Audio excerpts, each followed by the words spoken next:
From before, Stella's dad announces that there will be a big surprise, and Stella thinks that her parents will get back together. At a pizza place, the Winx get into an argument with a trio of antagonistic Lolita Goth girls from Beta Academy. If it wasn't for the subplot, which I'll get to later, I wondered if they were the tricks in disguise, but it wasn't so. Later, Stella and Bloom try out dresses, and I love the holographic dressing room. We get lots of different outfits. And there are also some references, I think, like the Marilyn Monroe pose as well as Gem, an 80s magical girl series. Like how Stella and Chimera, that Beta Academy girl, fought over the same pizza, they fight over the same dress. A chase begins, and I didn't like the running into traffic. Chimera gets the dress and says that she'll be the princess of Solaria. Stella settles for this dress, music gets longer hair, and at the beach the Winx and the Specialist talk, but a wave hits. Of course our heroines and heroes save everyone. I loved it, especially when they help save the kids from drowning. A mermaid appears and says to Layla that her people need her. So is Layla a mermaid, but this is a human form? The subplot this whole time is that the Tricks, rather than going to Roccaluce, are sent to the Omega Dimension. It's an icy planet, and therefore Icy is comfortable, and it takes less time for her to free her sisters than it is to be sent there. They eventually team up with Valtor and basically become henchwomen. This is like last season with Darkeye. In the end, Valtor takes the power of Andros and transforms all the mermaids into his sea monster minions. Thoughts? As a matter of fact, Flora is made of gumdrops and sugar plum pie. It's why she's my favorite. I really like the virtual dressmaking machine, and I can see it being real technology someday. I love the fun girly moment. Though they're villainesses and are evil to others, I love how the Tricks help each other out, like here with Icy and Stormy. As how the Winx get into romantic relationships, Valtor could become Icy's boyfriend, but what will the other two think? Sometime during the episode, the Tricks complain about not having minions. Well, they had Nut, but he turned out to be good. I really like the witch convergence. I love how everyone, both good and bad, are getting smarter with their magic. Ranking. It's a pretty good setup for the rest of the season. Valtor and the Tricks, and Stella vs. Chimera, a rival princess. Snap, snap, snap. From before, Layla's helping out the mermaids. Meanwhile, Valtor wants to rule the world, like the previous villains. The Tricks are hardcore crushing over this guy, and it's so obvious and over the top that even I'm cringing. Although it's still silly schoolgirl crushes, don't they realize that Valtor's speaking just like Darkrai, who betrayed them? Bloom and Stella go to Solaria, and in a holographic map room, Bloom recaps Domino's fate and her birth parents. It saddens Bloom, but Stella is really good here, and she's a great friend, cheering up Bloom, who cries, Stella's a really great gal. Anyway, Stella finds out that her dad is marrying the Countess, and so Chimera will be her stepsister. Meanwhile, Valtor sees Chimera and her mother, and he helps them usurp Stella in exchange for magical power. The king announces his decision to marry the Countess. Stella's angry and not even interested in Brandon's gift.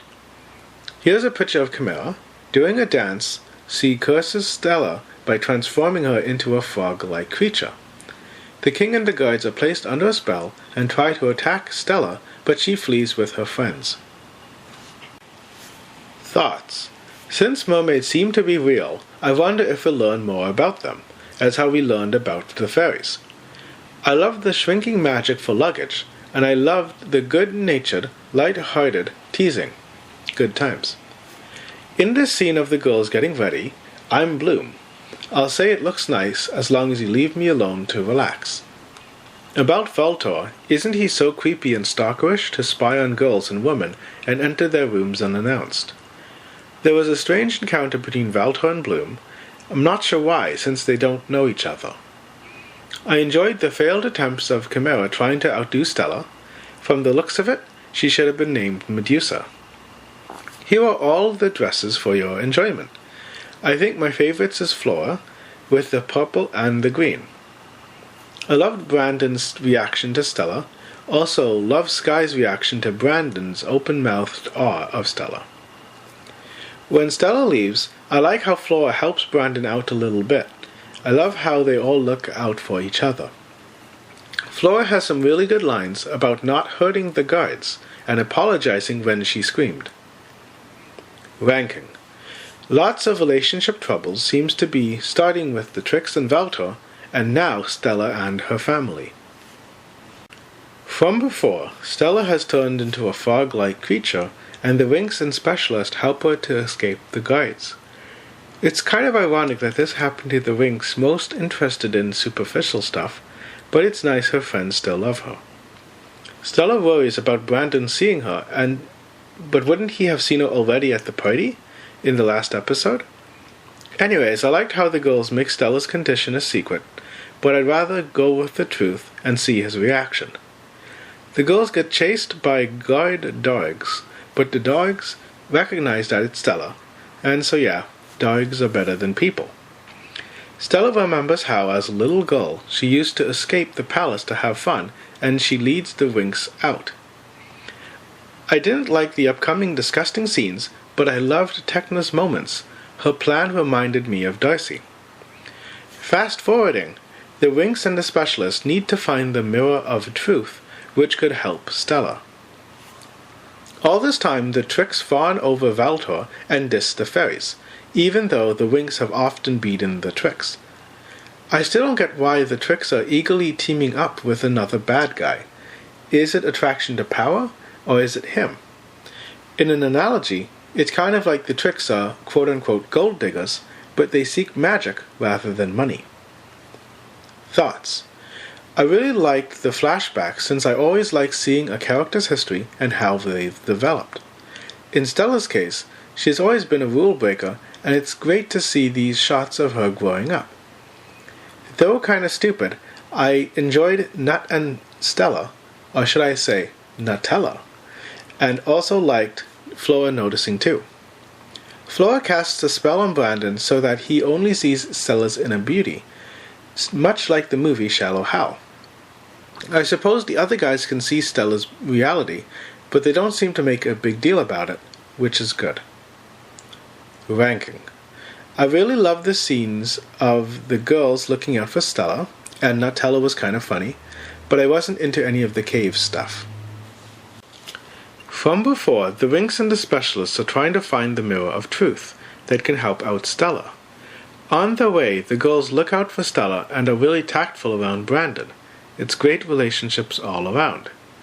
I don't want to spoil anything, but I think it's safe to say that the show wouldn't be the same if Stella hadn't changed back. Back at Elfia, we have a lot of new fairies which we might get to know. I suppose the Winx are in their 3rd year. I loved how the pixies talk to this girl who seems to be all alone. No matter the storytelling, I love moments like this. Anyways, 2 girls of notice is Princess Galatea, the Princess of Melody, Musa befriends Melody.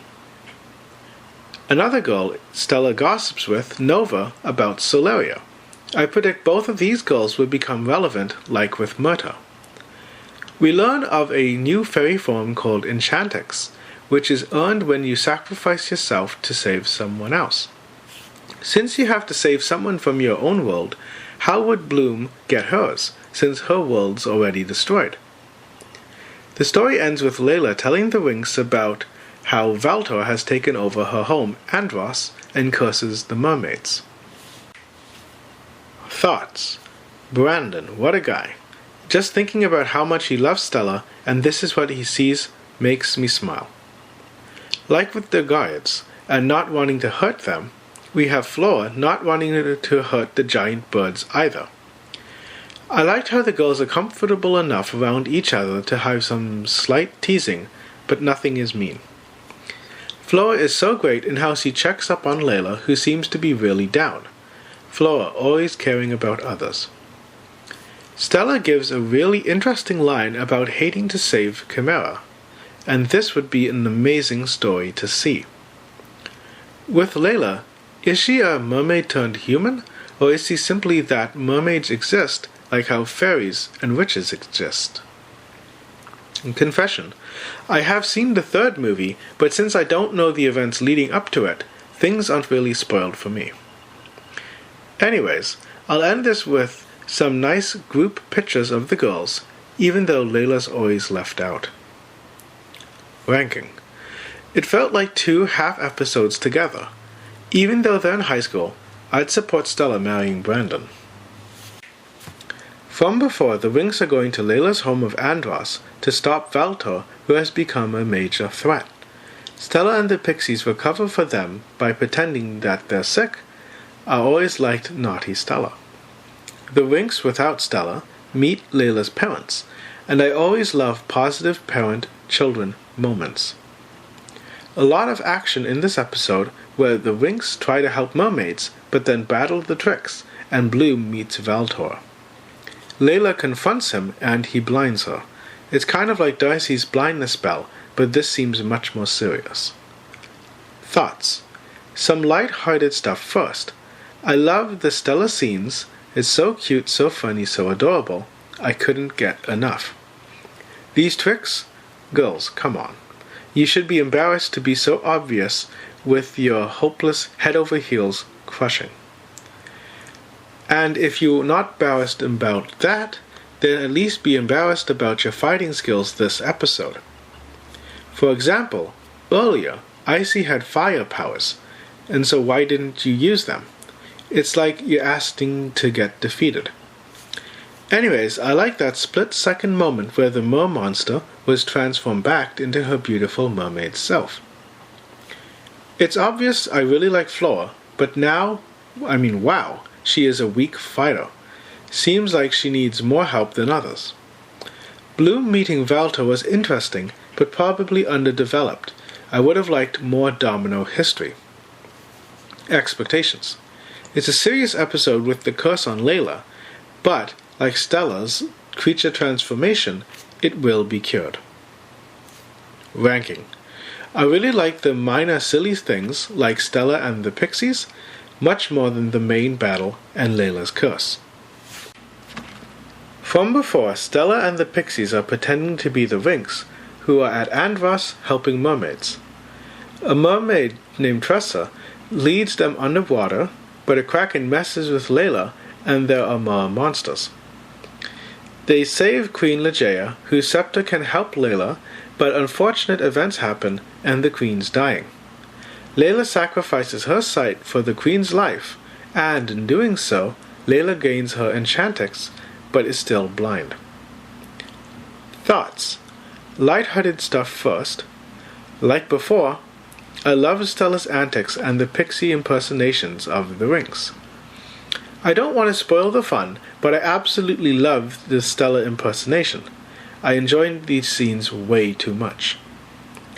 During the episode, a friend of Stella told her of Solaria, and maybe I'm paranoid, but could this friend be a setup? Anyways, back with the Winx, I loved Flora holding Layla's hand to guide and steady her. Great little detail. This is Layla's Enchantrix fairy form. Unlike Charmix, it seems to be an outfit change rather than an accessory. And a random slide before the ranking. Honestly, Pixies, what kind of flashcard is this for high school? Ranking.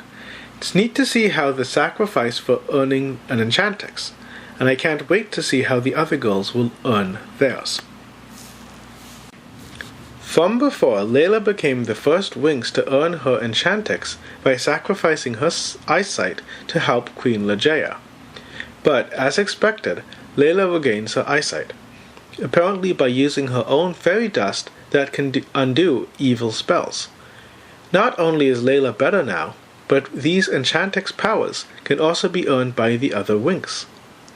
As punishment for skipping school, the girls have to reorganize the library, but tonight is Sky's party.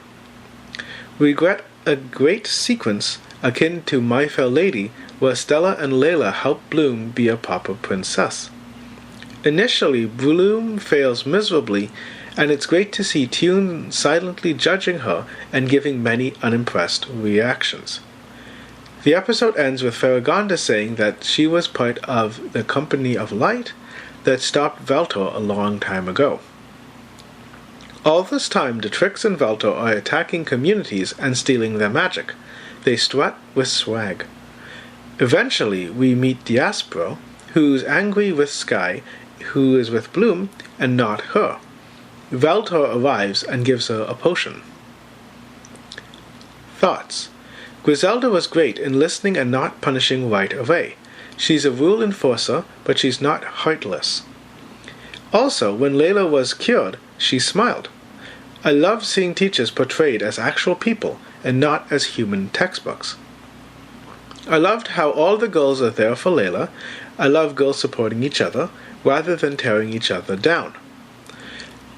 Though interesting, I didn't like the monster books, but I totally loved Stella helping Bloom be a princess.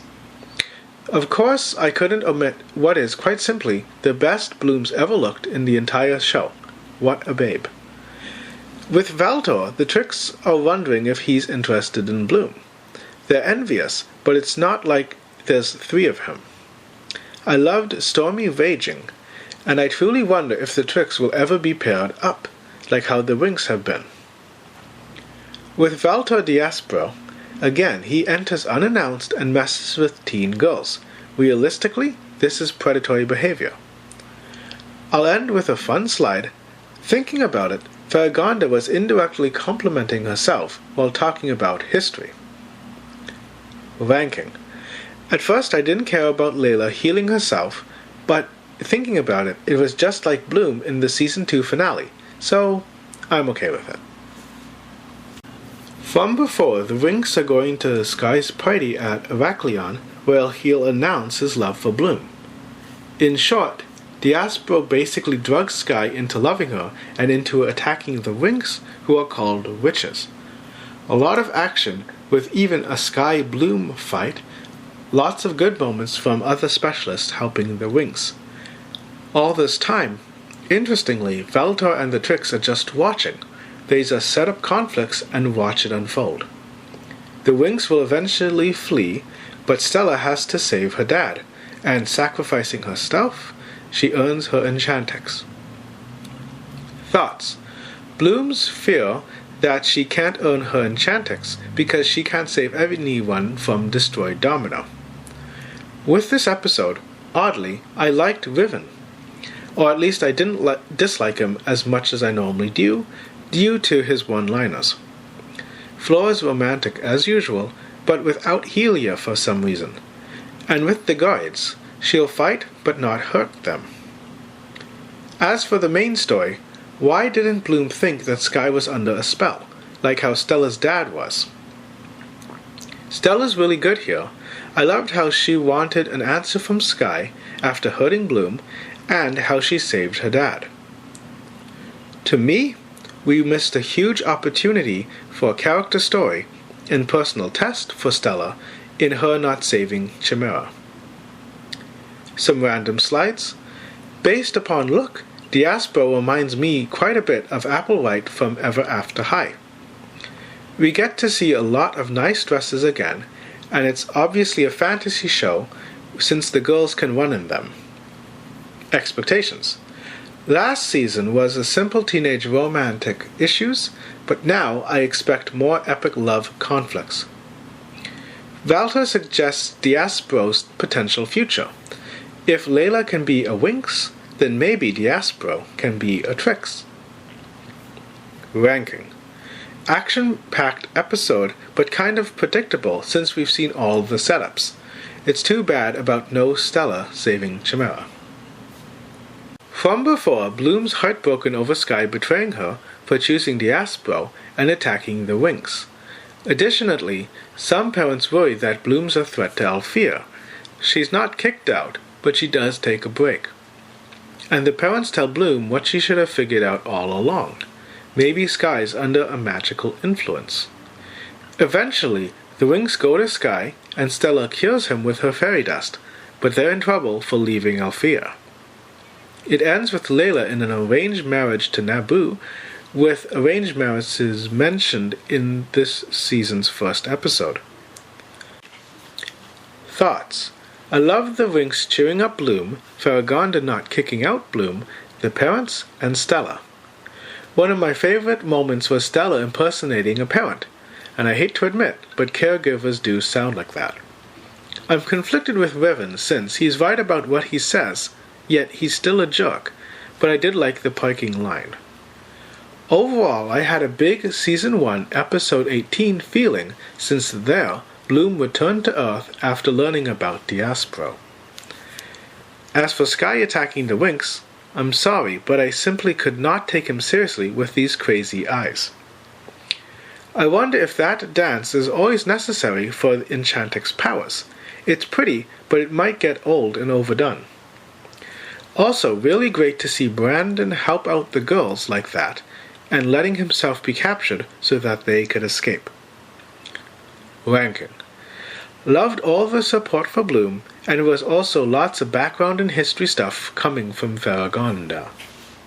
From before, the Trix and Valtor continue to steal magic, and now they have Cloud Tower as their next target. Through a really neat trick, which I'm not going to spoil, they enter the witch school and confront Griffin. Young Griffin once worked with Valtor and the three ancestral witches, but then joined Farragonda and the Company of Light. Valtor takes control of the student body of witches and attacks Althea, and also fights Farragonda in the forest. Meanwhile, the Trix go to steal spells and are found by Galatea, Muse's new friend, and Princess Melody. Remember how I hated the punishment of removing magic? Well, here, Icy destroys Galatea's wings. Heartbreaking. The Winx try to stop them, but Darcy starts a fire that even our fire fairy, Bloom, is unable to control. Galatea almost dies trying to save books, but Musa saves her, earns her Enchantix, and restores her wings. Thoughts. The history of the adult characters makes you think that all new conflicts are just continuations of the old ones. Young Griffin was great to see, and it totally reminded me of Darcy. I wonder if she adopted her style. During the fight, we see Myrta as a fairy and are nearly passed out. I'm so happy to see her happy and with friends. And it's also sad to see her sad about what happened to Lucy. Not sure if Myrta knows about the mind control.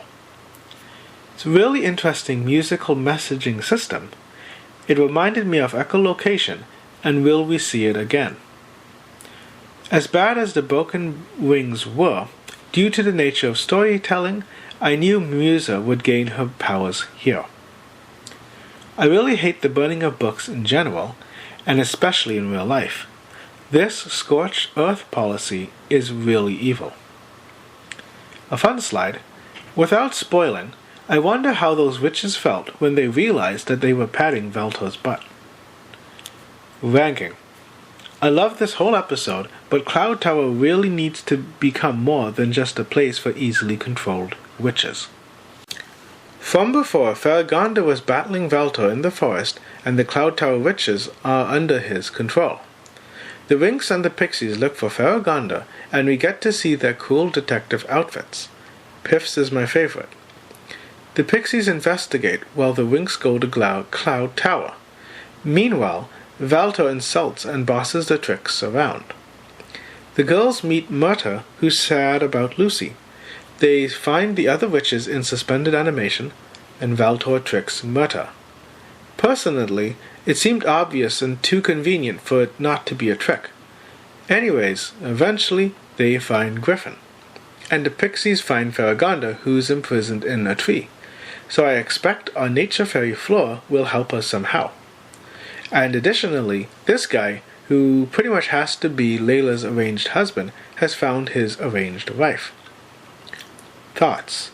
Love moment where Lockett wasn't feeling good and they didn't force her to continue on. Flora, as usual, is basically an angel and does what Lockett couldn't do. I seriously can't get enough of this girl. There was a good trick by Valtor about convergence, and there, Flora hurt herself.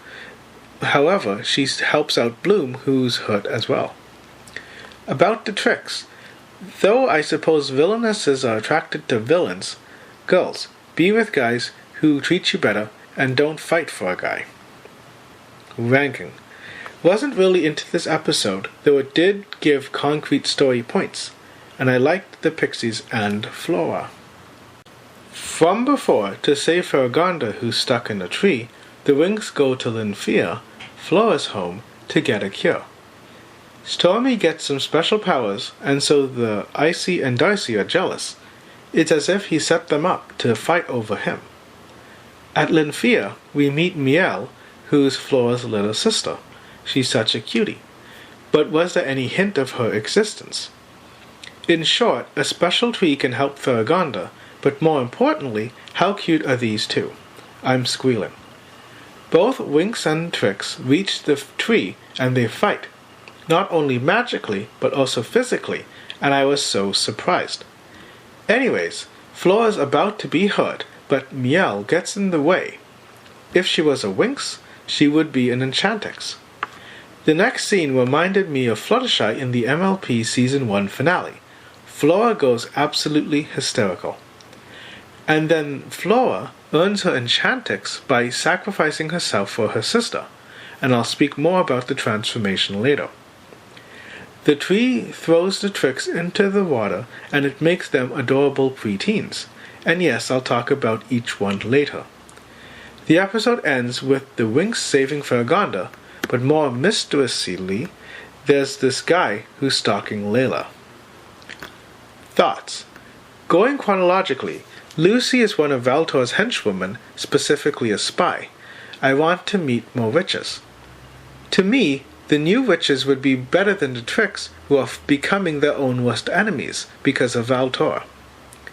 I must have predicted a power struggle between the Trix, but I never thought it would be over a guy. Like, come on. About Miel, although it doesn't really work, but if you had told me that she was Flora's daughter, I'd totally believe you. Also, interestingly, both are good girls, yet not perfect. For example, in this episode, Miel doesn't listen and nearly got killed.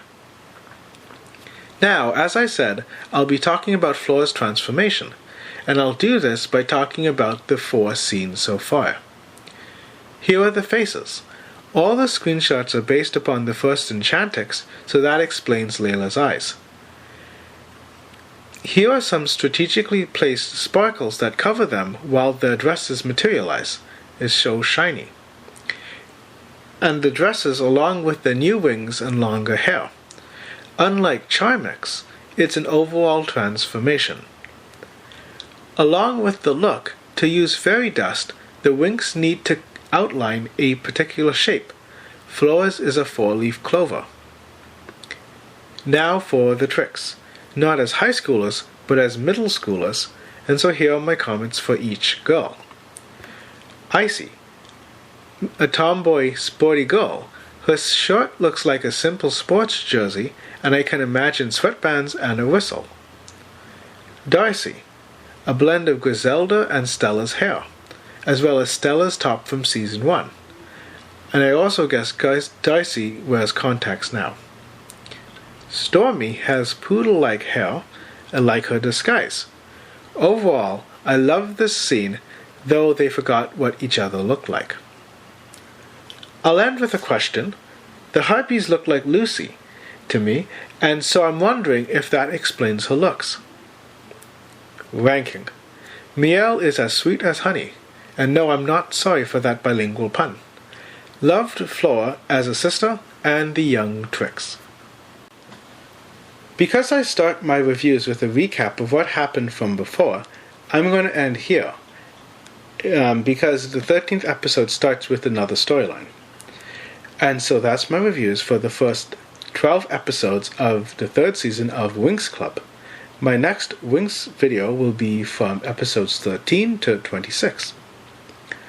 Winx Club is directed, created, and produced by Engineer Straffi and his company Rainbow SRL, in co-production with Vi Fiction.